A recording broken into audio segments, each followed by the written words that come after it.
जय माता दी मित्रों, कैसे हैं आप सभी। आशा करता हूँ मित्रों आप सभी अच्छे होंगे, स्वस्थ होंगे।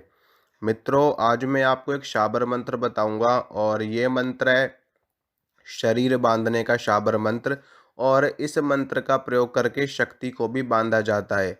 मित्रों, जो तांत्रिक होते हैं, ओझा होते हैं, सोखा होते हैं, भगत होते हैं, सेवड़े होते हैं, वो इसी मंत्र का प्रयोग करके किसी अन्य व्यक्ति की शक्ति को बांधते हैं, किसी अन्य व्यक्ति के शरीर को बांधते हैं।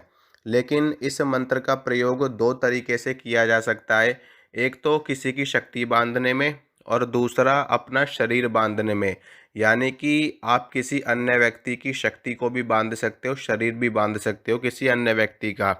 इसके साथ में आप अपने शरीर का बंधन भी कर सकते हो, ताकि कोई अन्य तांत्रिक, कोई अन्य ओझा सोखा भगत आपके ऊपर कोई शक्ति ना छोड़ सके, आपको कोई नुकसान ना पहुंचा सके, आपका अहित ना कर सके। तो दोनों तरीके से इस मंत्र का प्रयोग किया जाता है। साथ में इसमें संकल्प की शक्ति भी चलती है मंत्र के साथ में, वो मैं आपको बताऊंगा अभी कैसे करना है।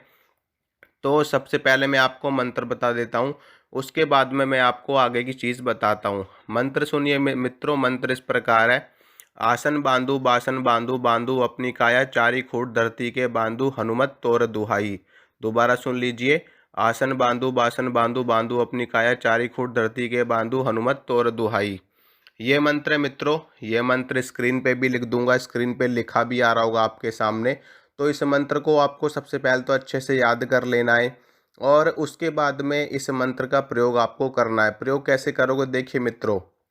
अगर आपके पास में कोई शक्ति है, कोई सिद्धि है और आप ये चाहते हैं कि कोई अन्य तांत्रिक, कोई ओझा सोखा भगत आपकी शक्ति को ना बांध पाए या फिर आपके शरीर को ना बांध पाए, तो आपको क्या करना है कि इस मंत्र का मित्रों नियमित रूप से 11 बार या 21 बार आपको जाप करना है। या फिर जब भी आप किसी तांत्रिक के पास जाओ, किसी भगत के पास जाओ, किसी ओझा सोखा के पास जाओ, तो इस मंत्र से आपको अपने शरीर का बंधन लगा करके जाना है। जब आप इस मंत्र से अपने शरीर का बंधन लगा करके जाएंगे, तो सामने वाले भगत के सामने, सामने वाले ओझा सोखा के सामने वो आपकी शक्ति को, आपके शरीर को नहीं बांध पाएगा, क्योंकि आपके शरीर पे पहले से ही बंधन लगा हुआ है। ठीक है मित्रों, तो इस प्रकार से आप इसका प्रयोग कर सकते हो।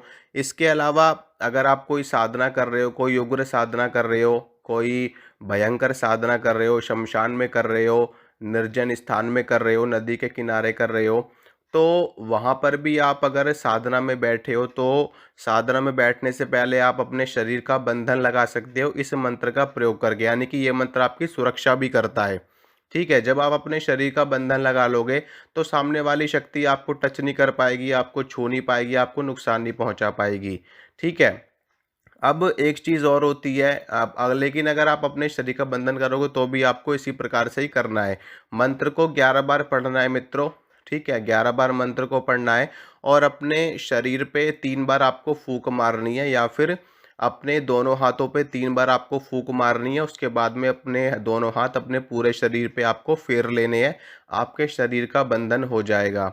इसके अलावा अगर आप किसी अन्य की शक्ति बांधना चाहते हैं, जो कि तांत्रिक लोग करते हैं, ओझा सोखा भगत लोग करते हैं, लेकिन मित्रों किसी अन्य व्यक्ति की शक्ति को नहीं बांधना चाहिए। अगर आप किसी की शक्ति को बांधते हो, किसी के शरीर को बांधते हो, तो आने वाले भविष्य में, ठीक है, यानी कि आने वाले समय में उसका नुकसान आपको ही झेलना पड़ेगा, क्योंकि शक्ति को बांधना, किसी का शरीर बांधना कोई आसान काम नहीं है।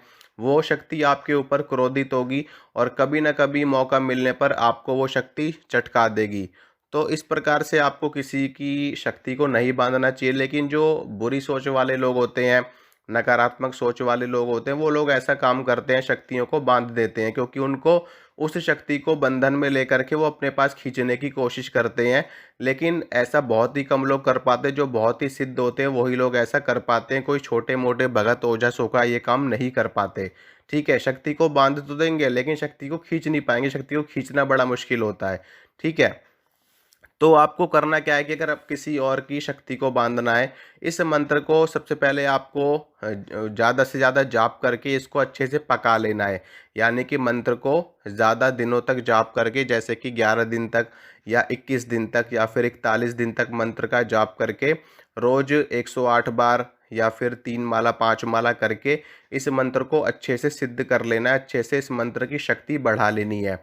उसके बाद में अगर वो व्यक्ति आपके पास आता है, जैसे कि जो लोग करते क्या है कि जैसे कोई व्यक्ति किसी भगत के पास गया, किसी ओझा के पास गया, तो वो लोग क्या करते हैं कि उस व्यक्ति के सिर के ऊपर हाथ रखते हैं और हाथ रख करके इस मंत्र का पाठ कर देते हैं, यानी कि 11 बार, 5 बार, 3 बार ये मंत्र पढ़ देते हैं। तो उससे क्या होता है, तुरंत शरीर का बंधन हो जाता है, तुरंत उस व्यक्ति की शक्ति को बांध लिया जाता है। या फिर कुछ खिला करके, कुछ पिला करके आपकी शक्ति को बांधने की कोशिश की जाती है, बांध लिया जाता है। या फिर आपके शरीर पे जल के छींटे मार के शक्ति को बांधा जाता है, आपके शरीर को बांधा जाता है। इसके अलावा कुछ लोग शराब के छींटे मार के भी शक्ति को बांध देते हैं, कुछ लोग फोटो से भी शक्ति को बांध देते हैं।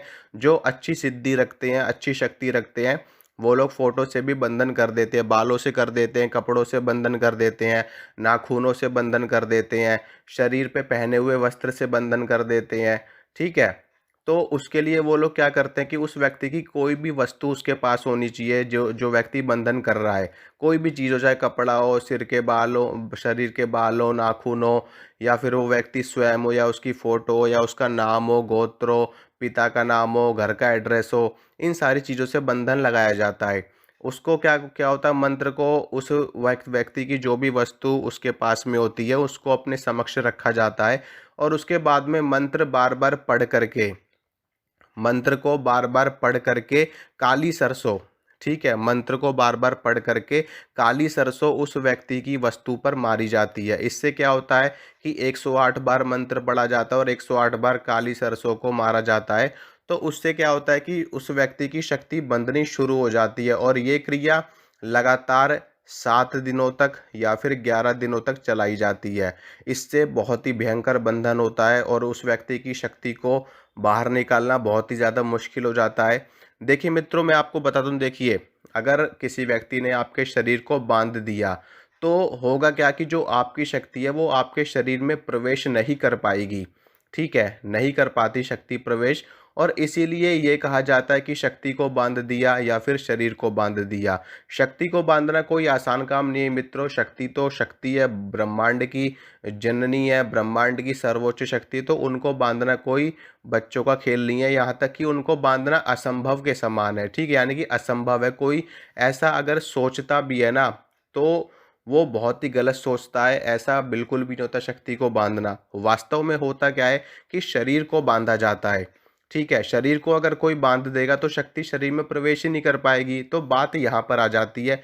इसी को ही लोग कह देते हैं एक अपनी बोलचाल की भाषा में कि शक्ति को बांध दिया या फिर शरीर को बांध दिया। किसी भी शक्ति को बांधना इतना इतना सरल नहीं होता। तो इस मंत्र का अगर आप प्रयोग करते हैं तो कोई भी व्यक्ति आपके शरीर को नहीं बांध पाएगा, आपकी शक्ति को नहीं बांध पाएगा।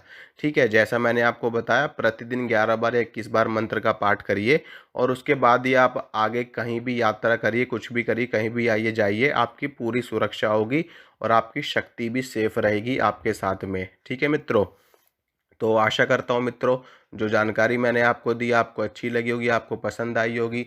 अगर मेरे द्वारा दी गई जानकारी आपको अच्छी लगती है, पसंद आती, तो वीडियो को लाइक करना, वीडियो को शेयर करना, चैनल को सब्सक्राइब करना। इसी तरह की जानकारी मैं आपको लगातार देता रहूँगा। मिलूँगा आपसे अगली वीडियो में। जय माता रानी की।